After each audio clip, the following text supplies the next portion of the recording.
9 live ನ್ಯೂಸ್ಗೆ ಸ್ವಾಗತ. ನಾನು ದಿಯಾ. ಈಗ ಮೊದಲಿಗೆ ಈ ದಿನದ ಹೆಡ್ಲೈನ್ಸ್. ಮೈಸೂರಿನ ಜನ ಆಂದೋಲನ ಸಮಾವೇಶದಲ್ಲಿ ಡಾಕ್ಟರ್ ಜಿ ಪರಮೇಶ್ವರ್ ಗುಡುಗು. ಸರ್ಕಾರ ಬೀಳಿಸುವ ಷಡ್ಯಂತ್ರ ನಿರಂತರವಾಗಿ ನಡೆಯುತ್ತಿದೆ ಎಂದು ಆಕ್ರೋಶ. ಬಿಜೆಪಿ ಜೆಡಿಎಸ್ ಪಾದಯಾತ್ರೆಯ ನೈಜ ಉದ್ದೇಶವಾದರೂ ಏನು ಎಂದು ವ್ಯಂಗ್ಯ. ಹುಬ್ಬಳ್ಳಿ ನಗರ ಅಪರಾಧ ವಿಭಾಗದ ಪೊಲೀಸರ ಭರ್ಜರಿ ಕಾರ್ಯಾಚರಣೆ ವೇಳೆ ಬರೋಬ್ಬರಿ 12 ಜನ ನಟೋರಿಯಸ್ ಕದಿಮರು ಅಂದರ್. ಕದಿಮರಿಂದ 2.5 ಕೆಜಿ ಗಾಂಜಾ ಸೇರಿ ಮಾದಕ ವಸ್ತುಗಳು ವಶಕ್ಕೆ.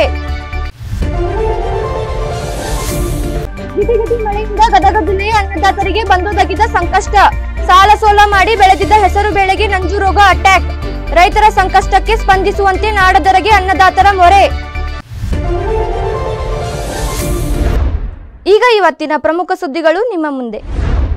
ವಾಣಿಜ್ಯ ನಗರಿ ಹುಬ್ಬಳ್ಳಿಯಲ್ಲಿ ನಗರ ಅಪರಾಧ ವಿಭಾಗದ ಪೊಲೀಸರು ಭರ್ಜರಿ ಕಾರ್ಯಾಚರಣೆ ನಡೆಸಿ ನಟೋರಿಯಸ್ ಗ್ಯಾಂಗ್ನ 12 ಜನ ಸದಸ್ಯರನ್ನು ಬಂಧಿಸುವ ಮೂಲಕ ಮಾರಕಾಸ್ತ್ರಗಳು ಸೇರಿ 2 ಕೆಜಿ 500 ಗ್ರಾಂ ಗಾಂಜಾ ವಶಕ್ಕೆ ಪಡೆದಿದ್ದಾರೆ.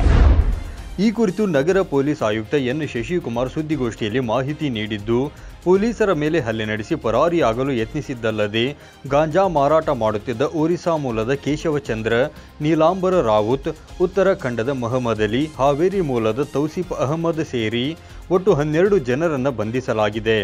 ಬಂಧಿತ ಆರೋಪಿಗಳಿಂದ 2.5 ಲಕ್ಷ ಮೌಲ್ಯದ ಗಾಂಜಾ, 5 ಲಕ್ಷ ಮೌಲ್ಯದ ಕಾರ್, ಡ್ರ್ಯಾಗರ್, 2 ತಲ್ವಾರ್, 10 ಮೊಬೈಲ್ ಸೇರಿ ಒಂದಿಷ್ಟು ನಗದು ಹಣವನ್ನು ವಶಕ್ಕೆ ಪಡೆಯಲಾಗಿದೆ ಎಂದು ಮಾಹಿತಿ ನೀಡಿದ್ದಾರೆ. ಸೊ ಇವರೆಲ್ಲ ಸುಮಾರು 20 ರಿಂದ 30 ವರ್ಷ ವಯಸ್ಸಿನ ನಡುವೆ ಇದ್ದು, ಇವ್ರುಗಳು ಡ್ರಗ್ಸು ಏನಿದೆ, ಈ ಗಾಂಜಾ ಏನಿದೆ ಅದನ್ನು ತೊಗೊಂಡ್ಬಿಟ್ಟು ಅವರು ಕನ್ಸ್ಯೂಮ್ ಮಾಡುವಂಥದ್ದು ಮತ್ತು ಬೇರೆ ಸಬ್ ಪೆಡ್ಲಿಂಗ್ ಮಾಡುವಂಥದ್ದು ಈ ಒಂದು ಕೆಲಸವನ್ನು ಮಾಡ್ತಾಯಿದ್ರು. ಒಟ್ಟು ಈ ಪ್ರಕರಣದಲ್ಲಿ 2.5 ಕೆಜಿ ಗಾಂಜಾ ಮತ್ತು ಒಂದು ಸ್ವಿಫ್ಟ್ ಡಿಸೈರ್ ಕಾರು, ಆಮೇಲೆ ಸ್ವಲ್ಪ ಕ್ಯಾಶು ಮತ್ತು ವಿಶೇಷವಾಗಿ 2 ತಲ್ವಾರ್ ಮತ್ತು 1 ಡ್ರ್ಯಾಗನ್ನು ಇವರಿಂದ ಸಿಕ್ಕಿದೆ. ಹಂಗಾಗಿ ನಾವು NDPS ಕಾಯ್ದೆ ಅಡಿಯಲ್ಲಿ ಜೊತೆಗೆ ಆರ್ಮ್ಸ್ ಆ್ಯಕ್ಟ್ ಕೇಸ್ ಕೂಡ ನಾವು ದಾಖಲು ಮಾಡ್ಕೊಂಡಿದ್ದೀವಿ. ಇನ್ನು ಹುಬ್ಬಳ್ಳಿಯ ತಬೀಬ್ ಲ್ಯಾಂಡ್ನಲ್ಲಿ ಆರೋಪಿತರನ್ನು ಬಂಧಿಸಿ ಗಬ್ಬೂರು ಹತ್ತಿರ ಸ್ಥಳ ಮಹಜರು ನಡೆಸುವ ವೇಳೆ ಕೇಶವಚಂದ್ರ ಮತ್ತು ನೀಲಾಂಬರ ಎಂಬ ಆರೋಪಿತರು ಪೊಲೀಸ್ ಸಿಬ್ಬಂದಿಗಳ ಮೇಲೂ ಹಲ್ಲೆ ನಡೆಸಿ ಪರಾರಿಯಾಗಲು ಯತ್ನಿಸಿದ್ದರು. ಹಲ್ಲೆಯಿಂದಾಗಿ ಸಿಸಿಬಿ ವಿಭಾಗದ ಉಮೇಶ್ ಮತ್ತು ಲಿಂಗನಗೌಡ ಅವರಿಗೆ ಗಾಯಗಳಾಗಿದ್ದು, ಅವರಿಗೆ ಚಿಕಿತ್ಸೆ ನೀಡಲಾಗುತ್ತಿದೆ ಎಂದು ಅವರು ಮಾಹಿತಿ ನೀಡಿದರು. ಸೊ ನಮ್ಮ ಪೊಲೀಸರಿಗೆ ಬೆಂಡಿಗೇರಿ ಪೊಲೀಸ್ ಠಾಣಾ ವ್ಯಾಪ್ತಿಯ ಗಬ್ಬೂರು ಕ್ರಾಸ್ ಏನಿದೆ ಅಲ್ಲಿ ಕೆಲವು ಆರೋಪಿಗಳು ಇದ್ದದ್ರ ಹಿನ್ನೆಲೆಯಲ್ಲಿ ಸೊ ಅಲ್ಲಿ ವಶಕ್ಕೆ ತೊಗೊಳ್ಲಿಕ್ಕೆ ಹೋದಾಗ ಅವ್ರನ್ನ ಹಲ್ಲೆ ಮಾಡಿ ಓಡೋಗ್ಲಿಕ್ಕೆ ಪ್ರಯತ್ನ ಮಾಡಿದ್ದಾರೆ. ಸೊ ಇದು ಡ್ರಗ್ ಕೇಸ್ ಕೂಡ ಭಾಳ ಗಂಭೀರ ಪ್ರಕರಣ. ಸೊ ಥ್ಯಾಂಕ್ಫುಲಿ ನಮ್ಮ ಸಿಬ್ಬಂದಿಗಳಿಗೆ ಯಾರಿಗೂ ಹೆಚ್ಚು ಪೆಟ್ಟಾಗಿಲ್ಲ ಮತ್ತು ನಮ್ಮ ಅಧಿಕಾರಿ ಸಿಬ್ಬಂದಿಗಳು ಸ್ವಲ್ಪ ಚುರುಕಾಗಿ ಇದ್ದಂಥವ್ರನ್ನ ಅಲ್ಲಿ ಓಡೋಗೋಕ್ಕೆ ಪ್ರಯತ್ನ ಮಾಡಿದಂಥವ್ರನ್ನ ವಶಕ್ಕೆ ತೊಗೊಂಡಿದ್ದಾರೆ. ಸೊ ಯಾವುದೇ ರೀತಿ ಒಂದು ಅನಾಹುತ ಆಗಲಿಕ್ಕಿಂತ ಮುಂಚೆ ಅವರು ವಶಕ್ಕೆ ತೊಗೊಂಡು ಓವರ್ ಪವರ್ ಮಾಡಿ ಡಾಮಿನೇಟ್ ಮಾಡಿದ್ದಾರೆ. ಹಂಗಾಗಿ ಯಾವುದೇ ಒಂದು ಸುದ್ದಿಗೋಷ್ಠಿಯಲ್ಲಿ ಡಿಸಿಪಿಗಳಾದ ಮಹಾನಿಂಗ ನಂದಗಾವಿ, ರವೀಶ್ ಸಿಆರ್, ಎಸಿಪಿ ಶಿವಪ್ರಕಾಶ್ ನಾಯಕ್ ಸೇರಿ ಇತರ ಅಧಿಕಾರಿಗಳು ಉಪಸ್ಥಿತರಿದ್ದರು. ರಾಷ್ಟ್ರೀಯ ಸೇವಾ ಯೋಜನೆ ಘಟಕದ ಕಾರ್ಯವೈಖರಿಯನ್ನು ಗುರುತಿಸಿ ಗದುಗಿನ 2 ವಿದ್ಯಾರ್ಥಿಗಳನ್ನು ಪ್ರಧಾನಮಂತ್ರಿಗಳ ವಿಶೇಷ ಅತಿಥಿಗಳಾಗಿ ಆಹ್ವಾನಿಸಲಾಗಿದೆ. ಹೌದು, ಆಗಸ್ಟ್ 15, 2024ರಂದು ದೆಹಲಿಯ ಕೆಂಪುಕೋಟೆಯಲ್ಲಿ ಜರುಗುವ ಐತಿಹಾಸಿಕ ಸ್ವಾತಂತ್ರ್ಯೋತ್ಸವದ ಕಾರ್ಯಕ್ರಮದಲ್ಲಿ ಗದುಗಿನ ಸರಕಾರಿ ಪದವಿ ಪೂರ್ವ ಕಾಲೇಜಿನ 2 NSS ವಿದ್ಯಾರ್ಥಿಗಳಾದ ಸತೀಶ್ ಕನ್ನೇರ ಹಾಗೂ ಆದಿತ್ಯ ಗೊರವರ್ ಇವರಿರುವರನ್ನು ಪ್ರಧಾನಮಂತ್ರಿಗಳ ವಿಶೇಷ ಆಹ್ವಾನಿತ ಅತಿಥಿಗಳಾಗಿ ಸನ್ಮಾನಿಸಲಾಗುವುದು. ಸ್ವಾತಂತ್ರ್ಯೋತ್ಸವದ ಅಮೃತ ಮಹೋತ್ಸವದ ನಿಮಿತ್ತ ರಾಷ್ಟ್ರೀಯ ಭಾವೈಕ್ಯತೆ ಪ್ರಚುರಗೊಳಿಸುವ ನಿಟ್ಟಿನಲ್ಲಿ ಹಮ್ಮಿಕೊಳ್ಳಲಾದ ಮೇರಿ ಮಾಟಿ ಮೇರಾ ದೇಶ ಕಾರ್ಯಕ್ರಮದ ಮೂಲಕ ಜನ್ಮಭೂಮಿ ನನ್ನ ದೇಶ ಎಂಬ ದೇಶಪ್ರೇಮ ಭಾವನೆಯನ್ನು ಬೆಳೆಸುವಲ್ಲಿ ಈ ಕಾಲೇಜಿನ NSS ಘಟಕ ಯಶಸ್ವಿಯಾಗಿದೆ. ಹೀಗಾಗಿ ಈ 2 ವಿದ್ಯಾರ್ಥಿಗಳನ್ನು ಸನ್ಮಾನಿಸಲಾಗುವುದು ಎಂದು ತಿಳಿಸಲಾಗಿದೆ. ಈ ಹಿನ್ನೆಲೆ NSS ಜಿಲ್ಲಾ ನೋಡಲ್ ಅಧಿಕಾರಿ ಶ್ರೀನಿವಾಸ್ ಬಡಿಗೇರ್, ವಿಜಯಪುರ ವಿಭಾಗೀಯ ಅಧಿಕಾರಿ MS ಮುಲ್ಲಾ, ಕಾಲೇಜಿನ ಪ್ರಾಚಾರ್ಯರು, ಪೂರ್ಣಿಮಾ ಹೊಸಮನಿ, ಕಾಲೇಜು ಅಭಿವೃದ್ಧಿ ಸಮಿತಿಯ ಅಧ್ಯಕ್ಷರು ಹಾಗೂ ಸರ್ವ ಸದಸ್ಯರು, ಬೋಧಕ ಹಾಗೂ ಬೋಧಕೇತರ ಸಿಬ್ಬಂದಿ PM ಆತಿಥ್ಯ ಸ್ವೀಕರಿಸಲಿರುವ ವಿದ್ಯಾರ್ಥಿಗಳಿಗೆ ಅಭಿನಂದನೆ ಸಲ್ಲಿಸಿದ್ದಾರೆ. ಧಾರವಾಡದ ಹೊನ್ನಮ್ಮ ಶಿಕ್ಷಣ ಸಂಸ್ಥೆಯ ಕಿವುಡು ಮತ್ತು ಮೂಕ ಮಕ್ಕಳ ಶಾಲೆಯಲ್ಲಿ ಶ್ರೀ ಬಸವಜಯ ಮೃತ್ಯುಂಜಯ ಸ್ವಾಮೀಜಿ ವಿಶೇಷ ಚೇತನ ಮಕ್ಕಳಿಗೆ ನಾಗರ ಪಂಚಮಿ ನಿಮಿತ್ತ ಹಾಲು ಕುಡಿಸುವುದರ ಮೂಲಕ ಪಂಚಸೇನಾ ರಾಜ್ಯ ಪದಾಧಿಕಾರಿಗಳು ಆಯೋಜಿಸಿದ ಪಂಚಮಿ ಹಬ್ಬವನ್ನು ಆಚರಿಸಿದರು. ಈ ಸಂದರ್ಭದಲ್ಲಿ ಮಾತನಾಡಿದ ಸ್ವಾಮೀಜಿಗಳು, ಕಲ್ಲು ನಾಗರ ಹಾವಿಗೆ ಹಾಲು ಹಾಕುವುದು ವ್ಯರ್ಥ, ಅದು ಮಣ್ಣು ಪಾಲು ಕಲ್ಲು ಪಾಲು ಆಗಿ ಹೋಗುವುದಕ್ಕಿಂತ ಮಕ್ಕಳಿಗೆ ಹಾಲನ್ನು ಕುಡಿಸಿದರೆ ಪೌಷ್ಟಿಕವಾಗುತ್ತವೆ. ಎಲ್ಲ ಪ್ರಾಣಿಗಳ ಹಾಗೆ ಮೊಟ್ಟೆಯಿಂದ ಹೊರಬಂದ ಪಕ್ಷಿ ಅಥವಾ ಪ್ರಾಣಿಯಾಗಲಿ ಯಾವುದೂ ಹಾಲನ್ನು ಕುಡಿಯುವುದಿಲ್ಲ. ಅಂತಹ ಪಕ್ಷಿ ಅಥವಾ ಪ್ರಾಣಿಗಳಿಗೆ ನೀವು ಹಾಲು ಹಾಕುವುದರಿಂದ ವ್ಯರ್ಥವಾಗುತ್ತದೆ. ಅದೇ ಹಾಲನ್ನು ಮಕ್ಕಳು ಕುಡಿದರೆ ಆರೋಗ್ಯವಾಗಿ ಇರುತ್ತಾರೆ. ಎಲ್ಲ ಹಬ್ಬದ ಹಿಂದೆ ಒಂದೊಂದು ವಿಶೇಷತೆ ಇದೆ. ಅದನ್ನು ಅಚ್ಚುಕಟ್ಟಾಗಿ ಜನರಿಗೆ ಉಪಯೋಗವಾಗುವ ಹಾಗೆ ಆಚರಿಸುವುದು ಹಬ್ಬ. ಹೀಗೆ ಮಾಡಿದರೆ ದೇವರು ಕೂಡ ಮೆಚ್ಚುತ್ತಾನೆಂದು ಹಬ್ಬಗಳ ವಿವರಣೆಯನ್ನು ತಿಳಿಸಿದರು. ಒಂದು ಕಾಲಕ್ಕೆ ನಾಗರ ಪಂಚಮಿ ಹಬ್ಬ ಅವತ್ತಿನ ಕಾಲಕ್ಕೆ ಸೂಕ್ತವಾಗಿತ್ತು. ಅದು ಇವತ್ತಿನ ಕಾಲಕ್ಕೆ ಏನಾಗಿದೆ ಅಂತಂದರೆ ವಿಜ್ಞಾನಗೆಲ್ಲ ಹತ್ತಿರ ಹಾಲಂದು ವಿಜ್ಞಾನದಲ್ಲಿ ಏನು ಮಾಡುತ್ತೆ, ತಾಯಿಯ ಹೊಟ್ಟೆಯಲ್ಲಿ ಹುಟ್ಟುವಂಥ ಮಕ್ಕಳು ಅವು ಹಾಲನ್ನು ಕುಡಿತವೆ. ಯಾವುದೇ ಕಾರಣಕ್ಕೂ ಸಸ್ತನಿ ಪ್ರಾಣಿಗಳು ಯಾವ ಸಹ ಹಾಲನ್ನು ಕೊಡಲಿಕ್ಕೆ ಸಾಧ್ಯ. ಅಂದರೆ ಮೊಟ್ಟೆಯಿಂದ ಹೊರಗಡೆ ಬರುವಂಥ ಪ್ರಾಣಿಗಳು ಹಾಲನ್ನು ಕುಡಿಯೋದಿಲ್ಲ ಅಂತೇಳಿ ವಿಜ್ಞಾನ ಹೇಳುತ್ತೆ. ಈ ಕಾರಣಕ್ಕೋಸ್ಕರವಾಗಿ ನಾಗರ ಪಂಚಮಿ ದಿವಸ ಅದೇ ನಾಗದೇವತೆಗೆ ಒಂದು ಸ್ಪೂನಷ್ಟು ಹಾಲನ್ನು ನೈವೇದ್ಯ ಮಾಡಿ ಉಳಿದ ಹಾಲನ್ನು ಮಕ್ಕಳಿಗೆ ಕೊಟ್ಬಿಟ್ರೆ ನಿಜವಾದ ನಾಗರ ಪಂಚಮಿ ಮಾಡೋಂಗೆ ಆಗುತ್ತೆ ಅನ್ನುವಂಥ ಭಾವನೆಯಿಂದ ಕಳೆದ 26 ವರ್ಷಗಳಿಂದ ಈ ಹಬ್ಬವನ್ನು ನಾವೆಲ್ಲರೂ ಕೂಡ್ಕೊಂಡು ಇವತ್ತು ಮಕ್ಕಳ ಪಂಚಮಿ ಅಂತೇಳಿ, ಬಸವ ಪಂಚಮಿ ಅಂತೇಳಿ ಆಚರಣೆ ಮಾಡ್ತಿದ್ದೀವಿ. ಈ ಸಂದರ್ಭದಲ್ಲಿ ಸಂಘಟನೆಯ ಪದಾಧಿಕಾರಿಗಳು ಹಾಗೂ ಅನೇಕ ಗಣ್ಯರು ಉಪಸ್ಥಿತರಿದ್ದರು. ಸುದ್ದಿ ಮುಂದುವರಿಯುತ್ತೆ, ಅದಕ್ಕೂ ಮುನ್ನ ಚಿಕ್ಕದೊಂದು ಬ್ರೇಕ್. 9 ಲೈವ್ ವಾಹಿನಿಯ ಜನಪ್ರಿಯ ಕಾರ್ಯಕ್ರಮ ಶುಚಿ ರುಚಿ.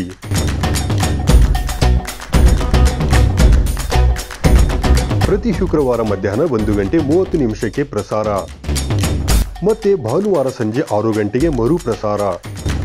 ಅಡುಗೆ ಮಾಡೋ ಹವ್ಯಾಸ ನಿಮ್ಮದಾಗಿದ್ದರೆ ಈಗಲೇ ಕರೆ ಮಾಡಿ ಹೆಸರು ನೋಂದಾಯಿಸಿಕೊಳ್ಳಿ. ನಮ್ಮ ದೂರವಾಣಿ ಸಂಖ್ಯೆ 7411784976.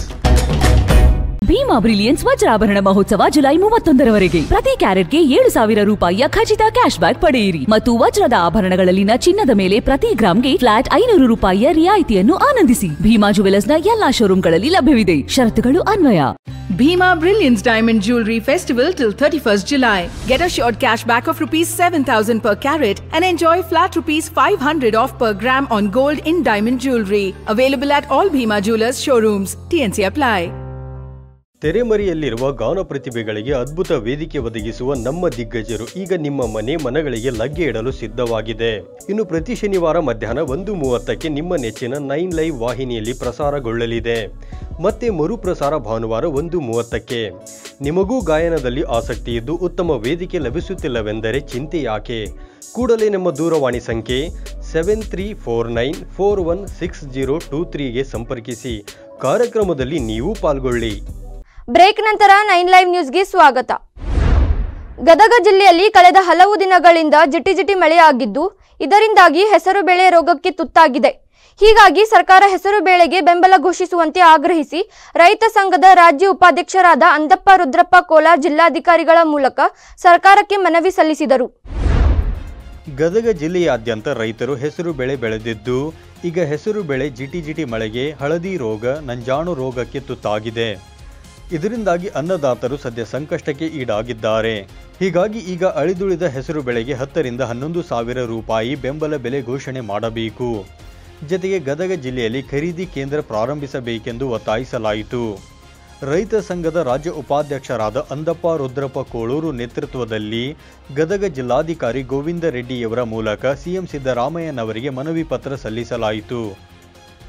ಇನ್ನು ಮನವಿ ಪತ್ರವನ್ನು ಸ್ವೀಕರಿಸಿದ ಗದಗ ಜಿಲ್ಲಾಧಿಕಾರಿ ಗೋವಿಂದ ರೆಡ್ಡಿ ಇವರು ಅನ್ನದಾತರ ಮನವಿಯನ್ನು ಸರ್ಕಾರದ ಗಮನಕ್ಕೆ ತರಲಾಗುವುದು ಎಂದು ತಿಳಿಸಿದರು. ಇನ್ನು ಮನವಿ ಸಲ್ಲಿಸಿದ ಬಳಿಕ ಮಾತನಾಡಿದ ರೈತ ಮುಖಂಡರು ಹಾಗೂ ಸ್ಥಳೀಯ ರೈತರು ಸರ್ಕಾರ ಬೆಳೆ ಕಳೆದುಕೊಂಡ ರೈತರಿಗೆ ಸೂಕ್ತ ಪರಿಹಾರ ನೀಡಬೇಕು, ಮುಂದಿನ ದಿನಗಳಲ್ಲಿ ಬೆಳೆ ವಿಮೆ ಕೊಡಬೇಕೆಂದು ಆಗ್ರಹಿಸಿದರು. ಈ ಮಳೆ ಆಗಿನೂ ಎಲ್ಲ ರೈತರನ್ನ ಬಿತ್ತಿಸಿ ಎಲ್ಲ ರೈತರು ಕುಳಿಗಾಡಾದ್ರು. ಏನೋ ಅಳಿದು ಉಳಿದ ಇದ್ದ ಬಿದ್ದ ಹೆಸರು ಅದಾವು. ಆ ಹೆಸರಿಗೆ ಬೆಂಬಲ ಬೆಲೆ ಖರೀದಿ ಕೇಂದ್ರ ತೆರಿಬೇಕಂತೇಳಿ ನಾವು ಜಿಲ್ಲಾಧಿಕಾರಿಗಳಿಗೆ ಇಲ್ಲಿ ಗದಗ ಜಿಲ್ಲಾಧಿಕಾರಿ ಮೂಲಕ ನಾವು ಮುಖ್ಯಮಂತ್ರಿಗೆ ನಾವು ಮನವಿ ಮಾಡಿದ್ವಿ. ಖರೀದಿ ಕೇಂದ್ರ ತೆರಿಬೇಕಂತ ಒಂದು ಆದೇಶ ಆಗಿದೆ. ಇಲ್ಲಿ ಜಿಲ್ಲಾ ಮಟ್ಟದಾಗ ಮಾಡೋಲ್ರು, ಕೆಲಸ ಮಾಡೋಲ್ರು. ನಾವು ಮಾರ್ಕೆಟಿಗೆ ತೊಗೊಂಬಂದ್ರೆ ಅದು 4,000 5,000 ಕೇಳ್ತಾರೆ. ನಮಗೆ ಭಾಳ ಲಾಸ್ ಆಕೈತಿ, ಇಳುವರಿ ಇಲ್ಲ. ಹೀಗಾಗಿ ನಮಗೆ ಖರೀದಿ ಕೇಂದ್ರ ಶುರು ಮಾಡಿರಿ. ಈ ಸಂದರ್ಭದಲ್ಲಿ ರೈತ ಸಂಘದ ಕಾರ್ಯಕರ್ತರಾದ ಶಶಿಧರ್ ಮಾದಿನೂರು, ಬಸನಗೌಡರು ಪಾಟೀಲ್ ಮನ್ನಾಪುರ ಸೇರಿದಂತೆ ಇತರರು ಉಪಸ್ಥಿತರಿದ್ದರು. ಸರ್ಕಾರ ರಚನೆಯಾದಾಗಿನಿಂದಲೂ ಸರ್ಕಾರ ಉರುಳಿಸಲು ಷಡ್ಯಂತ್ರ ನಡೆಸುತ್ತಲೇ ಇದ್ದಾರೆ. ಜನ ಆಶೀರ್ವಾದ ಮಾಡಿರುವ ಸರ್ಕಾರವನ್ನು ಉರುಳಿಸುವುದೇ ಪಾದಯಾತ್ರೆಯ ಉದ್ದೇಶವಾಗಿದೆ ಎಂದು ಬಿಜೆಪಿ ಜೆಡಿಎಸ್ ಪಾದಯಾತ್ರೆ ಕುರಿತಾಗಿ ಗೃಹ ಸಚಿವ ಡಾಕ್ಟರ್ ಜಿ ಪರಮೇಶ್ವರ್ ಕುಹುಕವಾಡಿದ್ದಾರೆ. ಮೈಸೂರಿನಲ್ಲಿ ನಡೆದ ಬೃಹತ್ ಜನಾಂದೋಲನ ಸಮಾವೇಶದಲ್ಲಿ ಭಾಗವಹಿಸಿ ಜನರನ್ನು ಉದ್ದೇಶಿಸಿ ಮಾತನಾಡಿದ ಗೃಹ ಸಚಿವ ಪರಮೇಶ್ವರ್, ಬಿಜೆಪಿ ಜೆಡಿಎಸ್ನವರಿಗೆ ಪಾದಯಾತ್ರೆ ಪ್ರತಿಭಟನೆ ಮಾಡಬೇಡಿ ಅಂತ ಹೇಳುವುದಿಲ್ಲ. ಯಾವ ಉದ್ದೇಶಕ್ಕಾಗಿ ಪಾದಯಾತ್ರೆ ಮಾಡುತ್ತಿದ್ದಾರೆ ಎಂಬುದನ್ನು ಸ್ಪಷ್ಟಪಡಿಸಲಿ. ರಾಜ್ಯ ಸರ್ಕಾರ ಮತ್ತು ಮುಖ್ಯಮಂತ್ರಿಯವರ ಮೇಲೆ ಇಲ್ಲಸಲ್ಲದ ಆಪಾದನೆ ಮಾಡಿದ್ದಲ್ಲದೆ ಸರ್ಕಾರ ಉರುಳಿಸುವುದಾಗಿ ಹೇಳಿಕೆ ನೀಡಿದ್ದಾರೆ. ಮುಖ್ಯಮಂತ್ರಿಯವರ ಮೇಲೆ ಮಾಡಿರುವ ಆಪಾದನೆಗಳಿಗೆ ಯಾವುದಾದರೂ ಪುರಾವೆ ದಾಖಲಾತಿಗಳಿದ್ದರೆ ಬಹಿರಂಗಪಡಿಸಲಿ. ಮುಖ್ಯಮಂತ್ರಿಯವರು ರುಜು ಮಾಡಿರುವ ಒಂದೇ ಒಂದು ದಾಖಲೆ ಇದ್ದರೆ ಸಾಬೀತುಪಡಿಸಲಿ ಎಂದು ಕಿಡಿಕಾರಿದರು. ಸ್ನೇಹಿತರೆ, ನಾವು ಅವರಿಗೆ ಪಾದಯಾತ್ರೆ ಮಾಡಬೇಡಿ ಅಂತ ಹೇಳಲಿಲ್ಲ, ಪ್ರತಿಭಟನೆ ಮಾಡಬೇಡಿ ಅಂತ ಹೇಳೋದಿಲ್ಲ, ಅದು ನಿಮ್ಮ ಹಕ್ಕು. ಆದರೆ ಯಾವುದಕ್ಕೆ ಪ್ರತಿಭಟನೆ ಮಾಡ್ತೀರಿ? ಯಾವುದಕ್ಕೆ ಪಾದಯಾತ್ರೆ ಮಾಡ್ತೀರಿ? ಜನರಿಗೋಸ್ಕರ ಪಾದಯಾತ್ರೆ ಮಾಡಿದ್ದೇವೆ. ನಾವು ಈ ರಾಜ್ಯದ ಸಂಪತ್ತನ್ನು ಉಳಿಸೋದಕ್ಕೆ ಪಾದಯಾತ್ರೆ ಮಾಡಿದ್ದೇವೆ. ಬೆಂಗಳೂರಿನಿಂದ ಬಳ್ಳಾರಿಗೆ ಪಾದಯಾತ್ರೆ ಮಾಡಿದ್ದೇವೆ. ಹೊಸಪೇಟೆಯಿಂದ ಕೂಡಲ ಸಂಗಮಕ್ಕೆ ಪಾದಯಾತ್ರೆ ಮಾಡಿದ್ದೇವೆ. ಮಂಗಳೂರಿಂದ ಉಲ್ಲಾಳಕ್ಕೆ ಪಾದಯಾತ್ರೆ ಮಾಡಿದ್ದೇವೆ. ನಮ್ಮ ಪಾದಯಾತ್ರೆಗಳು ಜನರ ಪರವಾಗಿ ಜನರಿಗೋಸ್ಕರ ಮಾಡಿದಂಥ ಪಾದಯಾತ್ರೆಗಳು ಅನ್ನೋದನ್ನ ಇವತ್ತು ಜ್ಞಾಪಕ ಮಾಡಿಕೊಳ್ಳೋದಕ್ಕೆ ಬಯಸ್ತೇನೆ. ಈ ಸಂದರ್ಭದಲ್ಲಿ ಸಿಎಂ ಸಿದ್ದರಾಮಯ್ಯ, ಉಪಮುಖ್ಯಮಂತ್ರಿ ಡಿಕೆ ಶಿವಕುಮಾರ್, ಎಐಸಿಸಿ ಪ್ರಧಾನ ಕಾರ್ಯದರ್ಶಿ ರಣದೀಪ್ ಸಿಂಗ್ ಸುರ್ಜೇವಾಲಾ, ಸಚಿವರಾದ ಎಚ್ಸಿ ಮಹದೇವಪ್ಪ, ಸತೀಶ್ ಜಾರಕಿಹೊಳಿ ಸೇರಿದಂತೆ ಶಾಸಕರು ಹಾಗೂ ಕೆಪಿಸಿಸಿ ವಿವಿಧ ಘಟಕಗಳ ಮುಖ್ಯಸ್ಥರು ಉಪಸ್ಥಿತರಿದ್ದರು. ಇಸ್ರೋ ಸಂಸ್ಥೆಯ ಮಾಜಿ ಅಧ್ಯಕ್ಷರಾದ ಪ್ರೇಮ್ ಕುಮಾರ್ ಅವರು ಗದಗ ನಗರದ ಬೆಟಗೇರಿಯ ಹೆಲ್ತ್ ಕ್ಯಾಂಪ್ನಲ್ಲಿರುವ ತಾರಾಲಯಕ್ಕೆ ಭೇಟಿ ನೀಡಿ ಕೆಲ ಹೊತ್ತು ವೀಕ್ಷಣೆ ನಡೆಸಿದರು. ಹೌದು, ತಾರಾಲಯದಲ್ಲಿ ಸೌರ ವ್ಯೂಹದ ರಚನೆ, ಗ್ರಹಗಳ ಚಲನೆ ಕುರಿತಂತೆ 3D ಚಿತ್ರದ ಮೂಲಕ ವೀಕ್ಷಣೆ ನಡೆಸಿ ಅವರು ಪ್ರಶಂಸೆ ವ್ಯಕ್ತಪಡಿಸಿದರು. ಅಲ್ಲದೆ ಇಂತಹ ವ್ಯವಸ್ಥೆ ಇರುವುದರಿಂದಾಗಿ ಈ ಕುರಿತಾಗಿ ಅಧ್ಯಯನ ನಡೆಸುತ್ತಿರುವವರಿಗೆ ಹೆಚ್ಚು ಅನುಕೂಲವಾಗುತ್ತದೆ. ಇಂತಹ ವ್ಯವಸ್ಥೆಗಳು ಎಲ್ಲೆಡೆ ಮಾಡಿದರೆ ಸೌರ ವ್ಯೂಹದ ರಚನೆ, ಗ್ರಹಗಳ ಚಲನೆಯ ಬಗ್ಗೆ ಸಾಕಷ್ಟು ಮಾಹಿತಿ ಲಭಿಸುತ್ತದೆ ಎಂದು ಮೆಚ್ಚುಗೆ ವ್ಯಕ್ತಪಡಿಸಿದರು. ಈ ಸಂದರ್ಭದಲ್ಲಿ ಪ್ರೇಮ್ ಕುಮಾರ್ ಅವರೊಂದಿಗೆ ರಾಜ್ಯ ಗ್ರಾಮೀಣಾಭಿವೃದ್ಧಿ ಮತ್ತು ಪಂಚಾಯತ್ ರಾಜ್ ವಿಶ್ವವಿದ್ಯಾಲಯ ಪ್ರಭಾರಿ ಕುಲಪತಿ ಸುರೇಶ್ ನಾಡಗೌಡರ್ ಸೇರಿದಂತೆ ಇತರರು ಉಪಸ್ಥಿತರಿದ್ದರು. ಇವಿಷ್ಟು ಈ ಹೊತ್ತಿನ ಪ್ರಮುಖ ಸುದ್ದಿಗಳು. ನಿರಂತರ ಸುದ್ದಿಗಳಿಗಾಗಿ ನೋಡ್ತಾ ಇರಿ 9 ಲೈವ್ ನ್ಯೂಸ್. ಇದು ಸತ್ಯದ ಪ್ರತಿರೂಪ.